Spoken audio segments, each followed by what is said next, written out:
నమస్తే cinema lovers. మావా ఈరోజు మీ ముందుకు తీసుకొచ్చాను లాపతా లేడీస్ అనే హిందీ చిత్ర రివ్యూ మరియు ఎక్స్ప్లెనేషన్ ద్వారా. ఈ చిత్ర మొదటి భాగం వివరణ ఆల్రెడీ మన ఛానల్లో ఉంది. ఈ వివరణను చూసే ముందుగా ఆ భాగాన్ని చూడండి, అప్పుడే మీకు పూర్తిగా కథ అర్థమవుతుంది. మావా కథలోకి వెళ్తే, 3వ రోజు రాత్రి ఫూల్ని మంజు తన ఇంటికి తీసుకెళ్తుంది. మంజు వ్యక్తిగతంగా చాలా మంచిది, కానీ తన భర్త కొడుకు ఎలాంటి పనులు చేయకుండా తను సంపాదించిన డబ్బుతో తాగి తననే కొట్టేవారని, అందుకే వారిని ఇంటి నుండి తరిమేశానని చెప్తుంది. ఉదయాన్నే ఫూల్ తనకు తెలిసిన పాలకోవా స్వీట్ని చేసి తీసుకెళ్లి మంజు టీ స్టాల్లో అమ్ముతుంది. తన పరిస్థితిని వివరిద్దామని దీపక్ ఎమ్మెల్యేని కలుస్తాడు, కానీ ఎటువంటి సాయం కలగలేదు. ఈ పుష్పరాణిగా పేరు మార్చుకున్న జయ ఊరంతా పలు చోట్లలో తిరుగుతూ 15,000 రూపాయలు వేరే వారికి మనీ ఆర్డర్ చేస్తుంది. అయితే ప్రతి నిమిషం ఇన్స్పెక్టర్ శ్యామ్ ఈమెను ఫాలో అవుతూ సరైన సాక్ష్యాధారాల కోసం ఫొటోస్ తీస్తాడు. కానీ ఏం లాభం, ఒక్క ఫోటో కూడా సరిగ్గా రాలేదు. పుష్పరాణిగా నటిస్తున్న జయ ఇంటికి చేరుకోగానే తన మొబైల్తో పిల్లాడు ఆడుకోవడాన్ని గమనించింది. ఈ మొబైల్ ఉన్నట్లు ఎవరికీ చెప్పకూడదు, నేను రోజూ ఈ మొబైల్ని నీకు ఆడుకోవడానికి ఇస్తానని ఆశ చూపించింది. ఆ పిల్లాడు, మా అమ్మ కూడా కొన్ని వస్తువులు బెడ్ కింద దాస్తుంది అని చెప్పాడు. ఏమిటా ఆ వస్తువులు అని చూడగా, ఆవిడ తన భర్త ఫోటో శ్రవణ్ని తన చేతులతోనే ఆర్ట్గా వేసింది. ఈ విషయం గురించి చెప్పి నీలో కళ ఉందని తనని ప్రోత్సహిస్తుంది. దీపక్ స్నేహితుడు గుంజన్ పుష్పరాణితో మాట్లాడుతూ ఉంటాడు. అప్పుడు దీపక్ తండ్రి, ఈసారి చేతికొచ్చే పంట పురుగుల వల్ల నాశనం కాబోయేలా ఉందని బాధపడుతూ ఉండగా, స్టికీ ట్రాప్ అనే పద్ధతిని పుష్పరాణి వారికి వివరిస్తుంది. తాను ఇంటర్ పూర్తయ్యాక తనకి ఫార్మింగ్ కోర్స్ చేయాలనుకున్నానని తన తండ్రి చిన్నప్పుడు పడ్డ కష్టాలను తెలిపింది. అక్కడ ఫూల్ తాను పాలకోవను చేస్తూ మంజు టీ స్టాల్లో దీపక్ వస్తాడని ఎదురు చూస్తూ ఉంది. ఆ రోజు రాత్రి దీపక్ తన స్నేహితులతో తాగుతూ బాధపడుతూ ఉండగా, స్నేహితుల్లో ఒకడు, ఇంకా ఫూల్ నీకోసం ఎదురు చూడకపోవచ్చు, ఎవరినో ఒకరిని చూసుకుందని ఎగతాళి చేయగా వారితో దీపక్ గొడవ పడతాడు. అదే రాత్రి పుష్పరాణిగా ఉన్న జయ తను గుట్టు చప్పుడు కాకుండా ఇంటి నుండి వెళ్లిపోయే ప్రయత్నం చేస్తుంది. కానీ అప్పుడే బాగా తాగి ఇంటికి చేరుకున్న దీపక్ని అతని పరిస్థితిని చూసి వెళ్లకుండా ఆగిపోయింది. ఇన్స్పెక్టర్ శ్యామ్కి జయ ఫోటో ఫ్యాక్స్ రూపంలో చేరుకుంది. అది చూశాక శ్యామ్ పుష్పరాణిగా నటిస్తున్న జయని అరెస్టు చేసి దీపక్కి మరియు దీపక్ ఇంట్లో వాళ్లకి తను పుష్పరాణి కాదని, పెద్ద ఫ్రాడ్, దొంగ అని చెప్పి స్టేషన్కి తీసుకెళ్తాడు. ఆ పరిస్థితిలో జయ దీపక్కి ఎంత వివరిద్దామనుకున్నా దీపక్ వినే పరిస్థితిలో ఉండడు. ఆ తర్వాత దీపక్ స్నేహితుడు గుంజన్ వచ్చి, ఆ అమ్మాయి నిజంగానే ఫ్రాడ్ అయితే ఎందుకు ఫూల్ ఫోటోని మీ వదినతో గీయించి పోస్టర్లు వేయమని నాకు చెప్పింది అని వివరిస్తాడు. ఏదో తప్పు జరిగిందని దీపక్ మరియు అతని స్నేహితులు పోలీస్ స్టేషన్కి చేరుకుంటారు.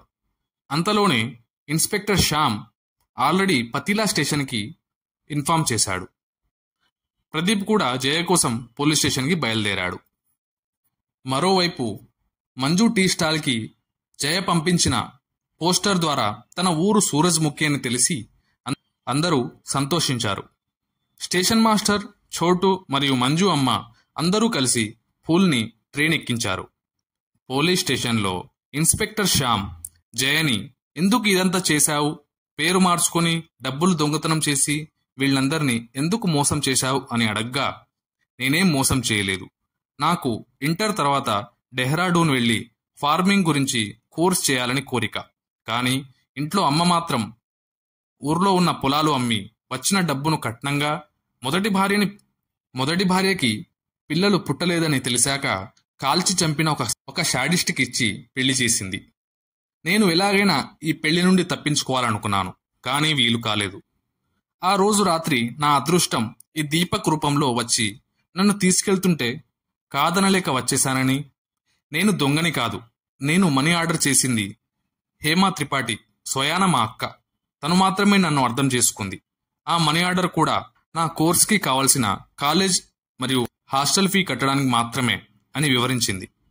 తన దగ్గరున్న బంగారాన్ని తీసుకొని తనని వదిలేయమని ప్రాధేయపడింది. అంతలోనే ప్రదీప్ అక్కడికి చేరుకున్నాడు. ఇన్స్పెక్టర్ శ్యామ్కి లంచం ఇచ్చాడు. జయని చూడగానే కోపంతో అందరి ముందు స్టేషన్లో చెంప చెల్లుమనిపించాడు. ఆ తర్వాత జయ దగ్గరున్న నగలని తీసుకోబోగా ఇందులో ఒక బంగారు గాజు తను అమ్ముకుందని తెలిసింది. ఆ గాజుని తిరిగి కట్నం రూపంలో ఎలాగైనా తీసుకుంటానని ప్రదీప్ చెప్పి జయని తీసుకువెళ్లబోగా, ఇన్స్పెక్టర్ శ్యామ్, ఎక్కడికి తీసుకెళ్తున్నావు? తను ఒక మేజర్ మరియు తనని నువ్వు స్టేషన్లో కొట్టి కట్నం గురించి మాట్లాడుతున్నావు. అసలే నీ మీద మొదటి భార్యను చంపిన కేసు ఉంది. నాకు ఇచ్చిన లంచం అందరి సాక్ష్యం ఉందని ప్రదీప్ని చాకచక్యంగా బెదిరించాడు. జీవితంలో మరోసారి ఈ జయను ఇబ్బంది పెట్టవద్దని హెచ్చరించాడు. జయ ఆనందంతో మరియు కృతజ్ఞతతో తన దగ్గరున్న బంగారాన్ని ఇన్స్పెక్టర్ శ్యామ్కి ఇవ్వబోతే, అతను నీ దగ్గరే ఉంచుకో, బాగా చదువుకొని పైకి రావాలని కోరుకుంటాడు. అంతలోనే ఆ పోస్టర్పై ఉన్న జయ నెంబర్కి మిస్డ్ కాల్ రాగా, ఆ నెంబర్కి తిరిగి కాల్ చేయగా ఫూల్ పతీలా రైల్వే స్టేషన్లో ఉందని తెలిసింది. దీపక్ తన స్నేహితులతో కలిసి సైకిల్పై స్టేషన్కి బయలుదేరాడు. కానీ పతీలా వెళ్లే ట్రైన్ వెళ్లిపోయింది. బస్సుకైనా వెళ్లాలని నిర్ణయించుకుంటుండగా వెనక నుండి దీపక్ అనే పిలుపు వినిపించింది. ఆ నిమిషం ఒకరినొకరు కలుసుకున్నారు. ఫూల్ని దీపక్ ఇంటికి తీసుకెళ్లాడు. అందరూ సంతోషించారు.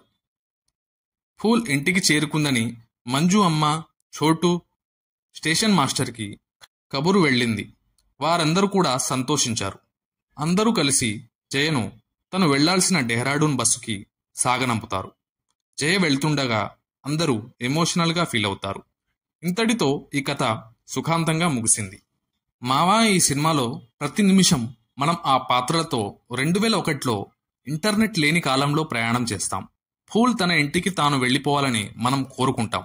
ఇది ఒక సెటైరికల్ డ్రామా. ముఖ్యంగా ఇద్దరు మహిళలు తాము వెళ్లాల్సిన ప్రదేశాలని కోల్పోయాక తమని తాము ఎలా పొందారన్నది ఈ కథ సారాంశం. ఈ సినిమాలో ప్రతి ఒక్క పాత్ర చాలా బాగా న్యాచురల్గా నటించారు.